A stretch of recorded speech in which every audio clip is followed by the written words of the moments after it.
Happy Janmastami, Namo Vishnu Padaya, Krishna Pristaya Budle, Shrimati Bhaktivedanta Swami Namane, Namaste Saraswati Devi, Gauravani Pracharni Nirvisesha Sunivani, Paschachari Satarni.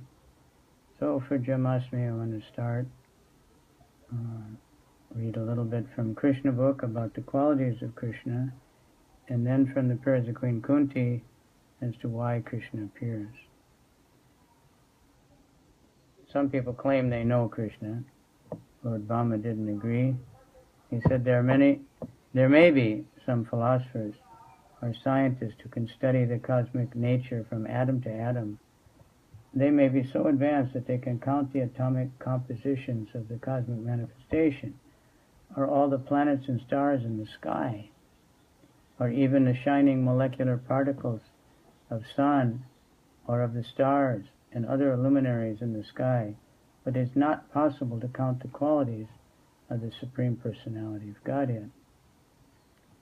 So someone may question, why is he called Nirguna then? As described in the beginning of Vedanta Sutra, the Supreme Person is the origin of all qualities. He is generally called Nirguna. Nirguna means whose qualities are beyond estimation. Guna means quality, and nir means beyond estimation. But impersonalists interpret the word nirguna to mean having no qualities, because they are unable to estimate the qualities of the Lord. In transcendental realization, they conclude that the Supreme Lord has no qualities. But that is actually not the position. The real position is that he is the original source of all qualities. All qualities are emanating constantly from him. Therefore, how can a limited person count the qualities of the Lord? One may estimate the qualities of the Lord at one moment. The next moment the qualities have increased. So it's not possible to make an estimation of the transcendental qualities of the Lord. He is therefore called Nirguna. So that's Prabhupada's explanation. In the Krishna book he just blended the explanations in so expertly that you don't know that they're there. It just reads like part of the basic text. So in the Queen Kunti's prayers, she gives a long list of, different reasons why different people say that Krishna appeared. So I'm just going to read through those. I always found them very interesting. So Krishna appeared, we say Janma, which means birth. Ashtami is the 8th day of the waxing moon, the moon getting bigger. But it said that it was a full moon when Krishna appeared.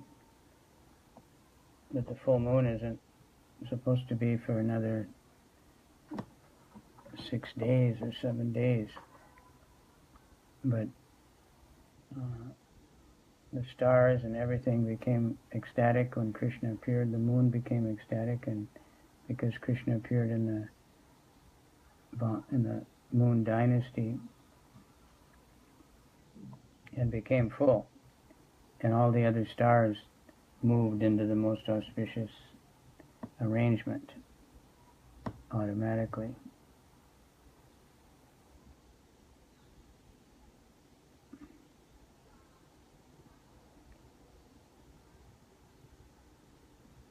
So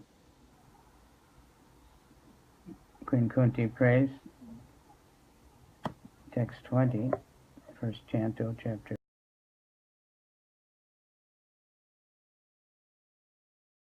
teachings of Queen Kunti. Even the greatest philosophical speculators cannot have access to the region of the Lord. It is said in the Upanishad that the supreme truth, the absolute personality of Godhead, is beyond the range of thinking power of the greatest philosopher.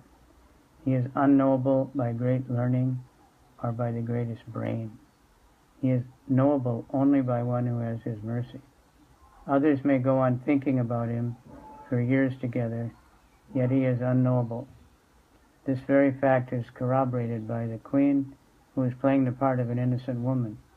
Women in general are unable to speculate like philosophers, but they are blessed by the Lord because they believe at once in the superiority and almightiness of the Lord, and thus offer obeisances without reservation. The Lord is so kind, he does not show special favor only to one who is a great philosopher. He knows the sincerity of purpose. For this reason only, women generally assemble in a great number in any sort of religious function, in every country, and in every sect of religion. It appears that the women are more interested than the men.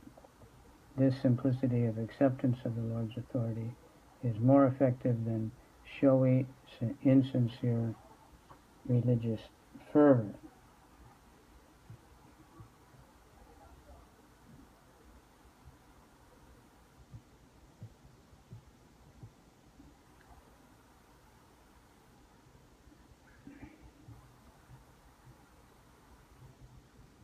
Then Kunti describes, how Krishna protected him in so many different ways and wishes that these things would happen again, because when they're in trouble, Krishna had always come to help them.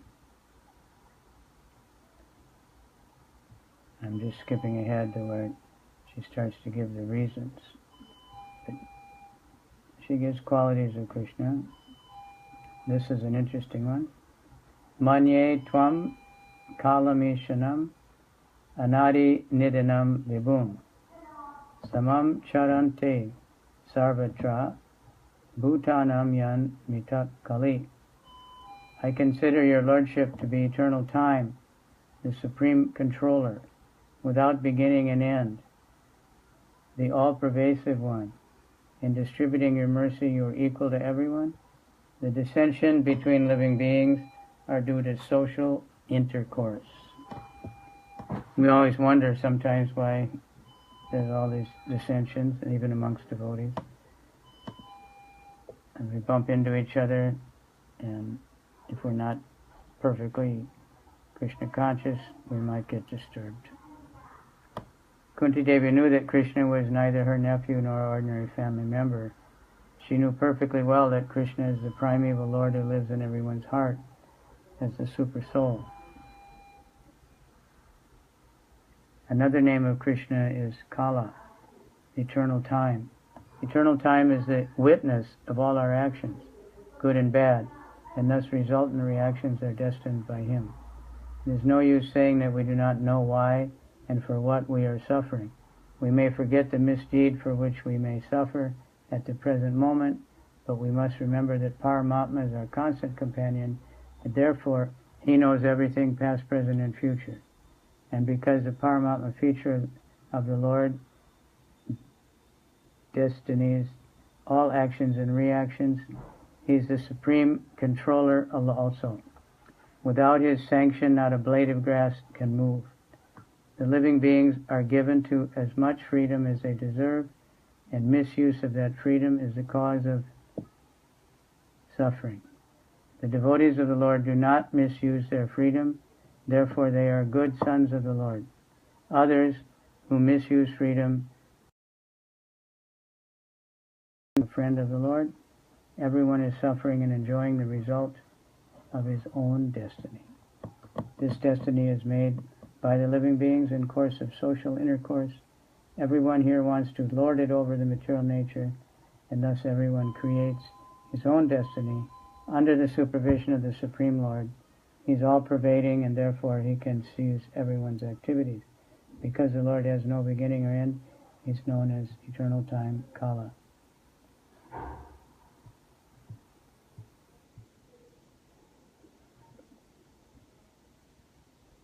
Then, Janma karma cha vishvatman ajasya kartur atmana tiryan nishishu yadisu tad atyanta vidambanan. Of course it is bewildering, O soul of the universe, that you work, though you are inactive, and that you take birth, although you are the vital force and unborn. You yourself descend among animals, men, sages, and aquatics, for this is bewildering.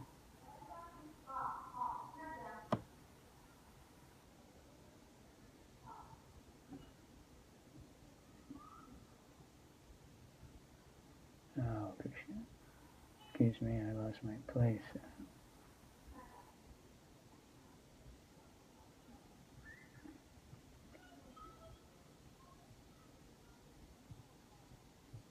So Krishna is very bewildering. Now here she gives the reasons why he takes birth. Kechid ahur ajam jatam punya shlokasya kirtaye yado priyas yan babaye malas yayeva chandanam. Some say that the unborn is born for the glorification of pious kings, and others say he is born to please King Yadu, one of your dearest devotees. You appear in his family as sandalwood appears in the Malaya hills. Purport. Because the Lord's appearance in this material world is bewildering, there are different opinions about the birth of the unborn. In the Bhagavad Gita, the Lord says he takes his birth in the material world, although he is the Lord of all creations and he is unborn. So there cannot be any denial of the birth of the unborn, because he himself establishes the truth. But still there are different opinions as to why he takes the birth. This is also declared in Bhagavad Gita. He appears by his own internal potency to re-establish the principles of religion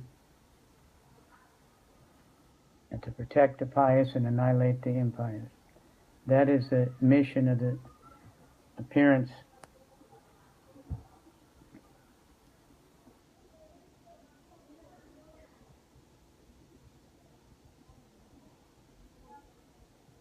of the unborn. Still, it is said that the Lord is he's there to glorify King Yudhisthira. Lord Sri Krishna certainly wanted to establish the king of the Pandavas for the good of all in the world. When there's a pious king ruling over the world, people are happy. When the ruler is impious, people are unhappy. In the age of Kali, in most cases, the rulers are impious. Therefore, the citizens are also continuously unhappy. But in the case of democracy, the impious citizens themselves elect their representative to rule over them. Therefore, they cannot blame anyone for their unhappiness. Maharaj Nala was also celebrated as a great pious king, but he had no connection with Krishna. Therefore, Maharaj Yudhisthira is meant here to be glorified by Lord Krishna. He had also glorified King Yadu, having taken his birth in the family. He is also known as Yadava, Yaduvira, and Yadunandana. Although the Lord is always independent of such obligation, he is just like the sandalwood that grows in the Malaya hills. Trees can grow anywhere and everywhere, yet because the sandalwood trees grow mostly in the area of the Malaya hills, the name sandalwood and the Malaya hills are interrelated. Therefore, the conclusion is that the Lord is ever unborn like the sun, yet he appears as the sun rises in the eastern horizon. As the sun is never the sun of the eastern or western horizon, so the Lord is no one's son, but he is the father of everything that be. Apare vasudevasya devakyam yachito bhyagat ajastvam asya chemaya vadaya cha swaradisham. Others say that since both Vasudeva and Devaki prayed for you, you have taken your birth as their son. Undoubtedly you are unborn, yet you take your birth for the welfare to kill those who are envious of the demigods. Purport. It is also said that Vasudeva and Devaki in their previous birth as Sutapa and Prishni underwent a severe type of penance to get the Lord as their son, and as a result of such austerities, the Lord appeared as their son. It is already declared in Bhagavad Gita that the Lord appears for the welfare of all people of the world and to vanquish the asuras or the materialistic atheists. Bharabatarananane bhuvo nava ivodado siddhancha buddhi bharena jato yatma bhuvartita. Others say that the world, being overburdened like a boat at sea, is much aggrieved. and that Brahma, who is your son, prayed for you, and you have appeared to diminish the trouble. Purport. Brahma, the first living being, born just after the creation, is a direct son of Narayan. Narayan, as Garbhodakashayi Vishnu, first of all entered the material nature, universe. Without spiritual contact, matter cannot create. This principle was followed from the very beginning of the creation. The Supreme Spirit entered the universe, and the first living being, Brahma, was born on the lotus flower, grown out of the transcendental abdomen of Vishnu. Vishnu is therefore known as Padmanabha. Brahma is known as Atmabhu because he was begotten directly from the father without any contact with the mother, Lakshmi Ji. Lakshmi Ji was present near Narayan, engaged in the service of the Lord, and still without contact with Lakshmi Ji, Narayan begot Brahma. That is the omnipotency of the Lord.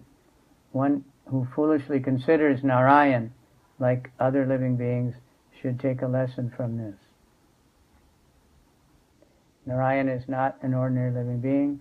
He's the personality of Godhead himself, and he has all the potencies of all the senses and all the parts of his transcendental body. An ordinary living being begets a child by sexual intercourse, and he has no other means to beget a child other than the one designed for him. But Narayan, being omnipotent, is not bound to any condition of energy. He's complete and independent to do anything and everything by his own various potencies. Very easily and perfectly, Brahma is therefore directly the son of the Father and is not put into the womb of the mother. Therefore, he's known as Atmabhu. This Brahma is in charge of further creations of the universe, secondarily reflected by the potency of the Omnipotent. Within the halo of the universe, there is a transcendental planet known as Svetadvip, which is the abode of Kshirodakashayi Vishnu, the Paramatma feature of the Supreme Lord. Wherever there is trouble in the universe, that cannot be solved by the administrative demigods, they approach Brahmaji for the solution. It is not that to be solved even by Brahmaji. Then Brahmaji consults and prays to the Kshirodakashayi Vishnu for an incarnation to solve the problems. Such a problem arose when Kamsa and others were ruling over the earth, and the earth became too much overburdened by the misdeeds of the demons. Brahmaji, along with the other demigods, prayed to the shore of the Kshirodaka ocean, and they were advised of the descent of Krishna as the son of Vasudeva and Devaki. So some people say the Lord appeared because of the prayers of Brahmaji. Bhavesmin klishyamananam avidya kama kamabi shavana smaranahari harisyan iti kechana. And yet others say that you appeared for the sake of rejuvenating the devotional service of hearing, remembering, worshipping, and so on, in order that the conditioned souls suffering from material pangs might take advantage and gain liberation. Purport. In the Bhagavad Gita, the Lord asserts that he appears in every millennium just to reestablish the way of religion. The way of religion is made by the Supreme Lord. No one can manufacture a new path of religion, as is in the fashion from certain ambitious persons. The factual way of religion is to accept the Lord as the supreme authority and thus render service unto him in spontaneous love. A living being cannot help but render service because he is constitutionally made for that purpose. The only function out of such a desire is called avidya, and out of such an illegitimate desire, the living entity makes different plans for material enjoyment centered about perverted sex life. He therefore becomes entangled in the chain of birth and death by transmigrating into different bodies on different planets beyond the direction of the Supreme Lord.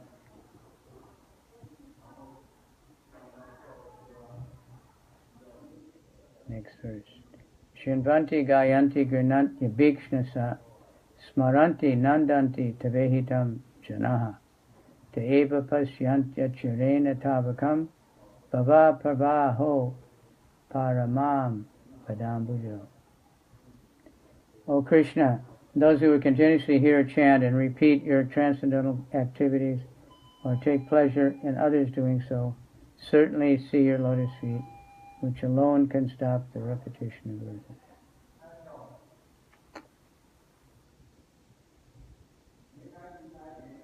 Repeated hearing and chanting.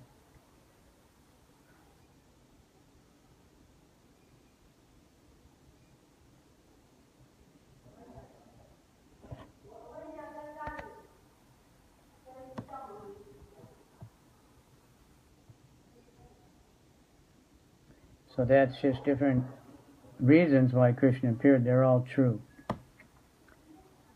The ultimate reason, which accomplishes all the other reasons, is for the pleasure of the devotees. And also he wanted to show us he said, I haven't shown my, transcendental nature, the Goloka planet, the Krishna Loka, for a long time. People forget. People know about Narayan, they know about everything else, but they don't know about Krishna and these loving affairs, so he wanted to show them. Killing the demons was actually done by his various expansions. He doesn't have to come himself, but he did it in the form of Krishna. But the real thing is to show us the loving exchanges and, that we get attracted to want to go to that spiritual world.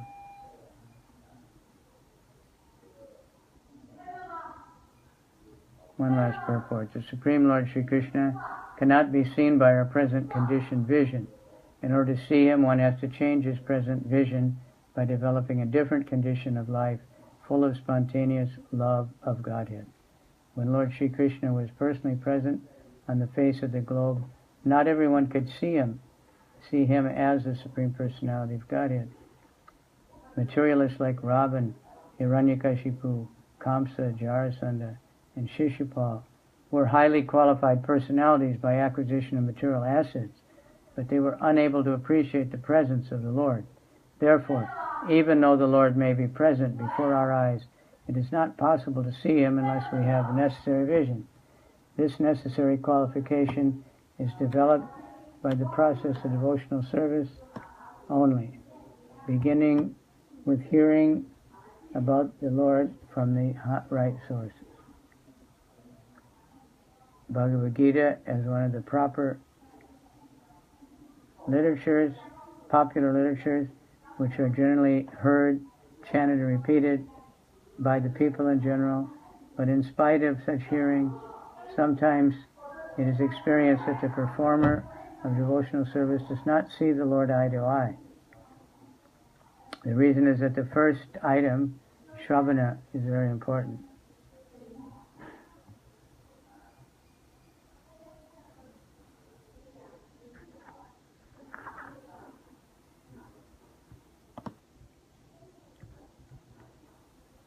Such unrealized person may be learned, but because they do not follow the principles of devotional service, hearing from them becomes a waste of time. Sometimes the texts are interpreted fashionably to suit their own purposes. Therefore, first one should select a competent and bona fide speaker and then hear from him. When the hearing process is perfect and complete, the other processes become automatically perfect. There are different transcendental activities of the Lord, and each and every one of them is competent to bestow the desired wealth, provided the hearing process is perfect. In the Bhagavatam, the activities of the Lord begin from his dealings with the Pandavas. There are many other pastimes of the Lord in connection with his dealings with the Asuras and others. And in the 10th canto, the sublime dealings with his conjugal devotees, the gopis, is well known in